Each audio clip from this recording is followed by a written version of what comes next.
po jako akawuwo ensi yonna eri mu katyabaka.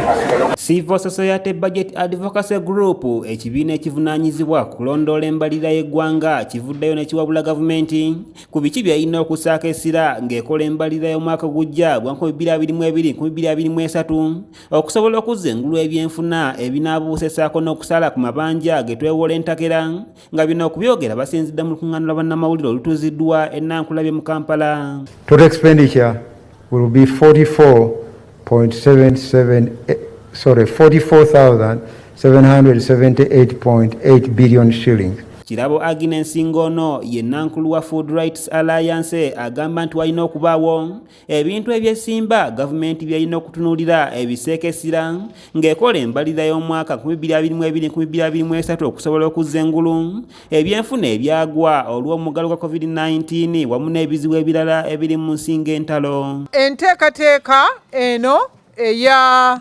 ebyensimbi oba ekiwandiiko kyaffe kino kikoleddwa wansi w'omulamwa ogugamba nti biki ebyanditeekeddwako essira okuzza engulu ebyenfuna by'eggwanga lyaffe ebirabika nga byazirikira mu njega eya obulwadde obwa ssenyiga omukambwe. Kiraba agamba nti omwaka gw'ebyensimbi guno gavumenti yakozesa obutabalika 44 n'obuwumbi 776 n'endala ezigwamu.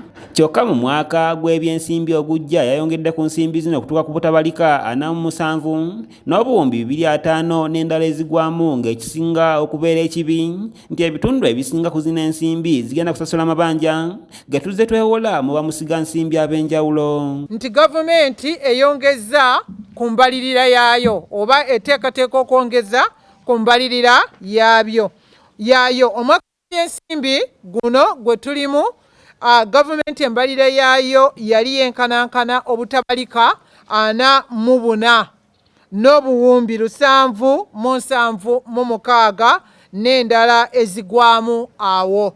Naye omwaka gw'ebyensimbi oguddako tulabye gavumenti ng'eyongezaamu ng'egamba nti embalirira ya gavumenti egenda kutambulira ku butabalika 47 n'obuwumbi 205 n'endala ezigwamu awo. Ono agamba nti ebyenfuna binaabuuse ne bituuka ne ku bitundu 3 ku buli 100 nga kino kiviiriddeko ebbeeyi y'ebintu ebikozesebwa mu bulamu obwa bulijjo okwewanika okugeza nga sabbuuni, amafuta, butto wamu n'ebirala nga kyava ku kulinnya okw'amafuta olw'entalo eziri ebweru w'eggwanga ssaako n'omuggalo gwa COVID-19 gwe twakavaamu nga kino kirina okusalirwa amagezi ng'ensi endala bwe zizze zikola. Emu ku nsonga gye twesengerezza ennyo y'emiwendo gy'ebintu egipaaluuse era n'okunaabuuka kw'ensimbi ya Uganda.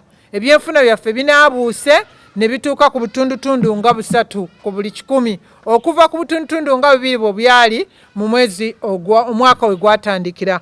Ebyenfuna bwe binaabuuka buli muntu yenna bimukwatako era kyemuva mulaba nga twongera okunyweza. Wabula ono era agamba nti gavumenti erwawo nnyo okuwa gavumenti ez'ebitundu ensimbi okuddukanya emirimu gyazo ne zeesanga nga tezikozesezza ssente ezo ate ne zidizibwayo mu gavumenti olw'enkulaakulana n'eziŋŋama mu bitundu eby'enjawulo. Tulekoze okunoonyereza kaffe ne